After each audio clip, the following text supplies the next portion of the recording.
Start section 2.6 in this video. So far, what methods do we have for evaluating limits? I think our list essentially consists of substitution. Our function is continuous. We can apply substitution to evaluate the limit. And then in the last section, we basically had indeterminate forms. So that's just manipulate indeterminate forms. And then basically at the end, you end up with you want to apply a substitution. So in this section, section 2.6 on the squeeze theorem, we're going to learn another method that will allow us to help evaluate many trigonometric limits.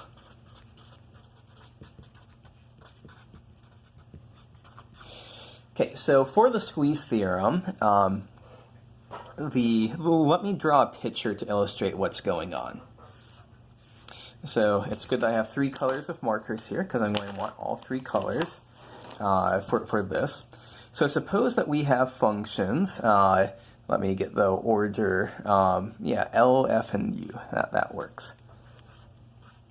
So suppose that we have functions L of x and F of x and U of x that satisfy the following relations. That for all values of x, or at least all values of x that we're caring about, f of x is always greater than or equal to L of x, and U of x is always greater than or equal to f of x. You might wonder where these letters are coming from. L for lower, U for upper. And so graphically, we might have something like, here's our lower function, here's our upper function, and f of x is trapped somewhere in the middle. So as of right now, we can't really say anything. But what happens if we know something about the limits of the lower function and the upper function? What happens if we know that as x goes to c, that both those limits exist and they happen to be the same thing? So what if we know that the limit as x goes to c of L of x, that's L of x, is equal to the limit as x goes to c of U of x. So we have they both exist and they're the same thing. Well, from a picture, that'd have to look something like this. So maybe that's our value of c here, that they just basically have to touch right there when x is equal to c.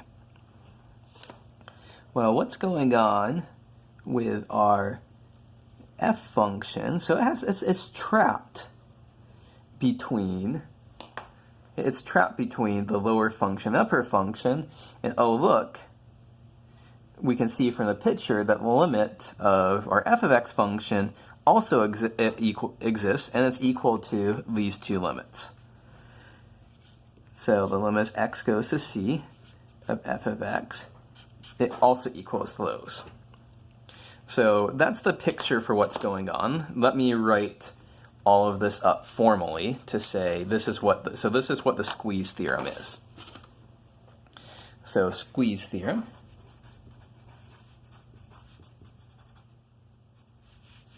So assume that we have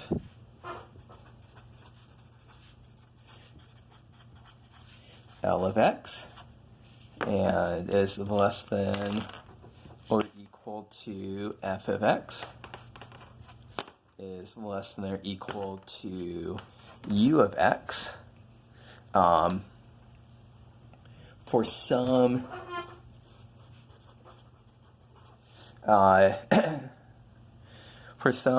open interval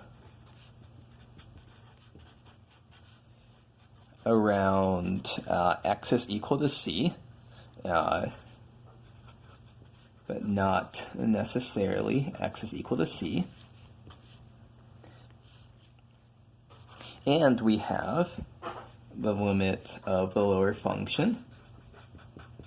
Oops, not f of x, that needs to be in L for lower of x is equal to the limit,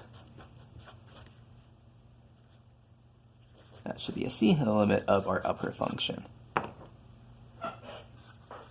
Then the limit of the trapped function exists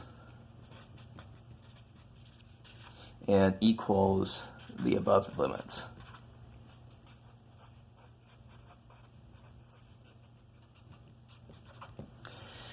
Okay, so this is going to be a very powerful tool. The way that we would usually use this is our f of x function is something complicated, and hint, hint, hint, the title of the section had trigonometric limits in it. F of x is probably going to involve trig functions. And so we won't be able to evaluate this limit directly, but what we have to do is that we have to come up with functions L of x and U of x that trap our function f of x, and these L of x and U of x have to be simple enough that we can evaluate these limits, and we have to find, and they need to be the same thing, and then trapping our f of x by these lower and upper functions will allow us to evaluate the limit. So let's see an example. This is the example I'm about to show you is the most classic example here. And so the example is that we want to show that the limit as x goes to 0 of x times sine of 1 over x is equal to 0. Now, as prologue, before we get into this, realize that this sine of 1 over x, this was something that we've seen before. It's trapped between minus 1 and 1, and it just oscillates faster and faster and faster as we get closer and closer to 0. So the limit of sine of 1 over x doesn't exist. So otherwise we could try applying a product rule where the limit of the product of this times this is the product of the limit of this and the limit of this. Unfortunately, the limit of sine of 1 over x by itself doesn't exist as x goes to 0. So we want to do something else with this. We want to think about, so we have sine of 1 over x, x times sine of 1 over x. And so our goal is we want to think about, we want to come up with a pair of functions that bound x times sine of 1 over x. One of them is greater than x times sine of 1 over x. One of them is less than x times sine of 1 over x.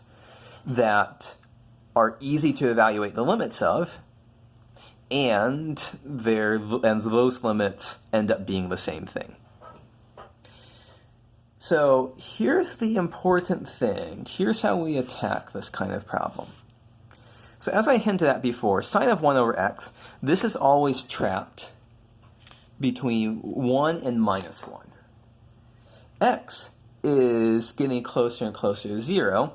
And so what happens is, if I just make some dots here, for x is bigger than 0, what happens is that sine of 1 over x basically oscillates, but it's always getting scaled by the factor of 1 of x out in front. So we're oscillating faster and faster and faster.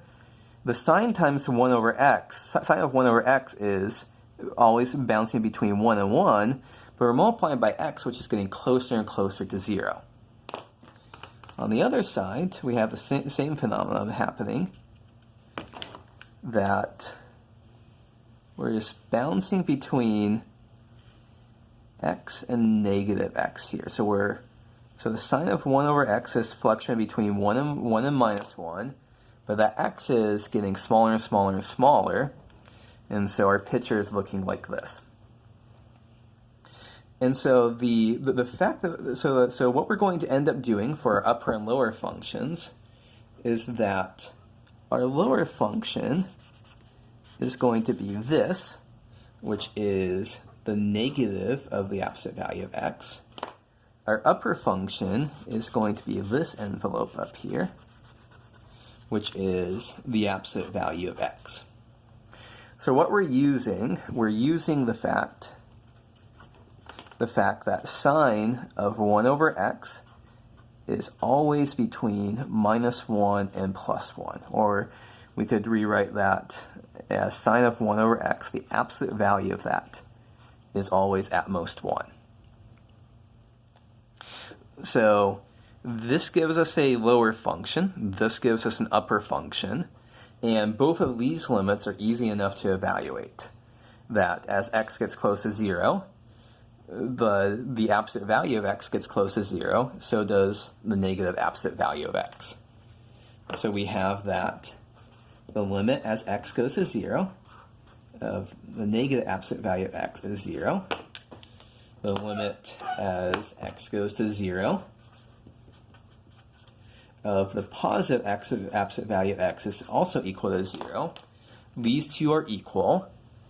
So we have this going on, and so we conclude that the limit of the function that's trapped in between, that's squeezed by those two, the lower and the upper function, exists, and it's equal to the above limits. So we have that the limit as x goes to 0 of x times sine of 1 over x is also equal to 0. That the upper function and the lower function, they squeeze the middle function together and force it to have the same limit as we get close to 0.